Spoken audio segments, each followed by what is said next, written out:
దేవుడా ఎన్నో సంవత్సరాలుగా వెయిట్ చేసినటువంటి ఒక సెంటిమెంట్ ని బ్రేక్ చేశారనమాట మన తారక్. సో ఈ సెప్టెంబర్ 27న మన ముందరకు వచ్చినటువంటి సినిమానే Devara. Junior NTR dual role లో కనిపించినటువంటి ఈ సినిమాలో చాలా సంవత్సరాల తర్వాత సోలో హీరోగా మన ముందరకు వచ్చారు. సుమారు 6 years అయిపోయింది అనమాట. అరవింద్ సమేత సినిమా తర్వాత త్రిబుల్ ఆర్ సినిమా చేయడంతో ఒక 3 ఏళ్ళు ఎగిరిపోయింది. త్రిబుల్ ఆర్ సినిమా తర్వాత దేవరా రిలీజ్ అయ్యేసరికి ఒక 3 ఏళ్ళు ఎగిరిపోయింది అనమాట. సో మొత్తానికి ఒక 6 ఏళ్ల తర్వాత మన ముందరకు వచ్చినటువంటి ఈ దేవరా సినిమా గురించి చాలా మంది విషెస్ చేయడం స్టార్ట్ చేశారు. అసలు ఎంతమంది విష్ చేశారు, ఏ విధంగా విష్ చేశారు, అండ్ ప్రెసెంట్ సినిమా టాక్ ఏంటన్నటువంటి అన్ని ఇంట్రెస్టింగ్ విషయాలు ఈ రోజు మన వీడియోలో తెలుసుకుందాం. నేను మీ శివ, వెల్కమ్ టు సాస్ టీవీ.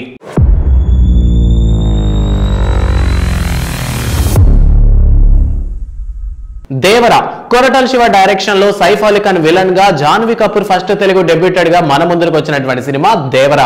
సో ఇది ఒక కోస్టల్ ఏరియాలో జరిగేటటువంటి మూవీగా మన ముందరకైతే తెరకెక్కించారు. అండ్ ఇది పార్ట్ 1 మాత్రమే, పార్ట్ 2 కూడా సిద్ధంగా ఉంది. అంటే దీనికి సంబంధించినటువంటి కథ అంతా కూడా రెడీ అయిపోయింది. సో పార్ట్ 1 గురించి జనాలు అయితే పిక్స్ లో ఉన్నారు. ముఖ్యంగా ఫ్యాన్స్ అయితే నిజంగా ఎన్టీఆర్ చెప్పినట్టే కాలర్ ఎగరేసుకొని తిరుగుతున్నారు అనమాట దేవరా సినిమా రిలీజ్ అయిన తర్వాత. సో మొత్తానికి సినిమా గురించి వండర్ఫుల్ టాక్ ఉంది. బట్ బిఫోర్ దట్ చూసుకున్నట్లయితే, అంటే సినిమా రిలీజ్ కంటే ముందరగా చూసుకున్నట్లయితే చాలా మంది విష్ చేయడం జరిగింది. సో త్రిబుల్ ఆర్ సినిమా తర్వాత మనకు తెలుసు, సో కొంతమంది ఏంటంటే రామ్ చరణ్ క్యారెక్టర్ ఎక్కువ ఉంది, సో రామ్ చరణ్ మెయిన్ హీరోని, రామ్ చరణ్ ఫ్యాన్స్ అంటే మెగా ఫ్యాన్స్ ఎవరైతే ఉన్నారో వాళ్ళందరూ కూడా రామ్ చరణ్ హైప్ చేస్తారు. అండ్ కొంతమంది నందమూరి అమ్మాయిలు ఎవరైతే ఉన్నారో ఎక్స్ప్రెషన్ లో మావోడిని కొట్టేవాళ్ళు లేడు, అండ్ యాక్టింగ్ లో మావోడిని కొట్టేవాళ్ళు లేడు అని చెప్పి చాలా మంది నందమూరి తారక రామారావు మన జూనియర్ ఎన్టీఆర్ నే మెయిన్ హీరో గానీ మొత్తం మీద వార్ అనేది స్టార్ట్ అయింది. అండ్ దీనికి సంబంధించి కంటిన్యూగా నడుస్తూనే ఉంది. అండ్ ఎప్పుడైతే ఆచార్య సినిమా డిజాస్టర్ అయిందో, సో ఎన్టీఆర్ ఫ్యాన్స్ అందరూ కూడా రామ్ చరణ్ ఫ్యాన్స్ ని బీభత్సంగా వేసేసుకున్నారు అనమాట. భయంకరంగా ట్రోల్ చేసుకున్నారు. ఆచార్య సినిమా ఫ్లాప్ అయిపోయింది, మీ సినిమాలు ఇంతే అది ఇది అని చెప్పి. సో ఇక మేము కూడా తగ్గేదేలే అంటూ మొత్తం మీద రామ్ చరణ్ ఫ్యాన్స్ కూడా ఈ దేవరా సినిమా టైం వచ్చేసరికి ఎన్టీఆర్ ఫ్యాన్స్ అనేది కూడా రివర్స్ లో ట్రోల్ చేయడం మొదలు పెట్టారు. అంటే ఆల్రెడీ నెగిటివ్ తో స్టార్ట్ అయింది కదా మూవీ. సో అందువల్ల ఏంటంటే మళ్ళీ ట్రోల్ చేయడం స్టార్ట్ చేశారు. మొత్తం మీద ఈ ఫ్యాన్ వార్ అనేది తగ్గేటట్లేదని మొత్తానికి దీనికి ఫుల్ స్టాప్ పెట్టే ప్రయత్నం చేశారనమాట మన రామ్ చరణ్ తేజ్. సో ఎగ్జాక్ట్ గా ఒక 24 hours బ్యాక్ అంటే మూవీ రిలీజ్ కంటే ముందరే రామ్ చరణ్ విషెస్ చెప్పడం జరిగింది. సో నా బ్రదర్ అయినటువంటి తారక్ కి దేవరా సినిమాకి సంబంధించి కంగ్రాచులేషన్స్ చెప్తున్నానని చెప్పి ఓవరాల్ గా ప్రతి ఒక్కరు ఎవరైతే ఉన్నారో పేరు పేరున వాళ్ళందరూ కూడా విషెస్ చెప్పడం జరిగింది అనమాట రామ్ చరణ్ తేజ్. సో మొత్తానికి దీన్ని చూసి చాలా మంది కూడా ఫ్యాన్స్ మొత్తం మీద కాంప్రమైజ్ అయ్యారు. సో మన హీరోలే కరెక్ట్ గా కలిసి ఉన్నారు, ఇంకా మనం ఎందుకు విడిపోవడం అని. లైక్ ఈ విధంగా మొత్తం మీద రామ్ చరణ్ చేసినటువంటి ట్వీట్ ద్వారా ఫ్యాన్స్ వార్ ఏదైతే ఉందో అదంతా తగ్గిపోయింది. అండ్ దాంతో పాటు మరో ట్వీట్ అయితే బాగా వైరల్ అయింది.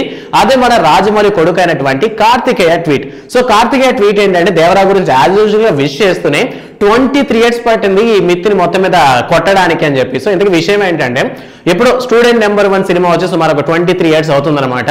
సో దానికి ముందర వరకు చూసుకుంటే రాజమౌళి ఏ సినిమా ఫస్ట్ సినిమానే స్టూడెంట్ నెంబర్ 1 తో రాజమౌళి సినీ ఇండస్ట్రీలో తారక్ తో కలిసి ఎంట్రీ ఇచ్చారనమాట. సో ఆ సినిమా తర్వాత వచ్చినటువంటి మూవీ ఫ్లాప్ అయింది. సో ఇలా రాజమౌళి యొక్క సెంటిమెంట్ అనేది వర్కౌట్ అయింది. స్టూడెంట్ నెంబర్ 1 లో వచ్చినటువంటి హైప్ కి నెక్స్ట్ సినిమా అందుకోకపోవడంతో అప్పుడే మొదటి ఫ్లాప్ పడింది. అండ్ దాని తర్వాత సుమారు ఇప్పటి వరకు రీసెంట్ గా వచ్చినటువంటి త్రిబుల్ ఆర్ తర్వాత వచ్చిన ఆచార్యతో సహాను కంటిన్యూగా అన్ని ఫ్లాప్స్. సో రాజమౌళితో సినిమా జరిగింది అంటే నెక్స్ట్ మూవీ ఫ్లాప్ అనేటటువంటి ఒక మిత్ అనేది ఉందన్నమాట. సో కంటిన్యూగా అదొక సెంటిమెంట్, మిత్ కాదు, అదొక సెంటిమెంట్ అనమాట. రాజమౌళి సినిమా తర్వాత ఆబ్వియస్లీ నెక్స్ట్ మూవీ ఏ హీరోతో తీసినా ఆ మూవీ అనేది ఫ్లాప్ అనేటటువంటి టాక్ ఉంది. బట్ మొత్తానికి 23 years పట్టింది ఈ సెంటిమెంట్ ని క్యాన్సిల్ చేయడానికని కార్తికేయ ట్వీట్ చేయడం జరిగింది. సో ఎప్పుడైతే ఎన్టీఆర్ తోనే స్టార్ట్ అయినటువంటి ఈ సెంటిమెంట్ ఏదైతే ఉందో ప్రెసెంట్ ఈ దేవరా సినిమా హిట్ అవడం వల్ల మొత్తానికి రాజమౌళి సినిమా తర్వాత ఫ్లాప్ అవ్వకుండా హిట్ కొట్టాడు కాబట్టి సో సెంటిమెంట్ మొత్తం మీద మన హీరోని మన యంగ్ టైగర్ ఎన్టీఆర్ క్యాన్సిల్ చేశారు. సో ఆయన స్టార్ట్ చేశాడు, ఇప్పుడు ఆయన ఎండ్ చేశాడు అనేటటువంటి టాక్ తో మొత్తం మీద కార్తికేయ ట్వీట్ కూడా వైరల్ అవుతోంది. సో ప్రెసెంట్ దేవరా హిట్ మీద ఫ్యాన్స్ అందరూ కూడా చాలా హ్యాపీతో ఉన్నారు. సో ఈ మూవీ ఆల్రెడీ ఇప్పటికే చాలా మంది చూస్తుంటారు కదా. సో మీ ఒపీనియన్ ఏంటన్న విషయాన్ని కామెంట్ సెక్షన్ లో మెన్షన్ చేయండి. అండ్ దాంతో పాటు ఇకపై ఈ సెంటిమెంట్ అనేది వర్కౌట్ అయ్యే ఛాన్స్ ఉంది. ఎందుకంటే సెంటిమెంట్ స్టార్ట్ చేస్తే ఎన్టీఆర్ సినిమాలోనే, అండ్ సెంటిమెంట్ ఎండ్ అయింది కూడా ఎన్టీఆర్ సినిమాలోనే. సో దీని తర్వాత టు బి కంటిన్యూడ్ అంటే మహేష్ బాబు సినిమా తర్వాత కూడా మేబీ ఇది ఎట్లనే కంటిన్యూ అవుతుందా లేదని తెలియాలంటే మనం ఈజీ ఒక 4 to 5 years వరకు వెయిట్ చేసి చూడాల్సిందే. సో మొత్తానికి దేవరా సినిమా చూసిన వాళ్ళు ఉంటే మీ ఒపీనియన్ ఏంటన్న విషయాన్ని కామెంట్ సెక్షన్ లో మెన్షన్ చేయండి. అండ్ ఈ ట్వీట్స్ మీద మీ ఒపీనియన్ ఏంటి, ఇది నిజంగానైనా అంటే ఎన్టీఆర్ తో స్టార్ట్ అయిన నిజంగా ఎన్టీఆర్ తో ఎండ్ కాబోతుందని అనుకుంటున్నారన్న విషయాన్ని కూడా కామెంట్ సెక్షన్ లో మాతో పంచుకోండి.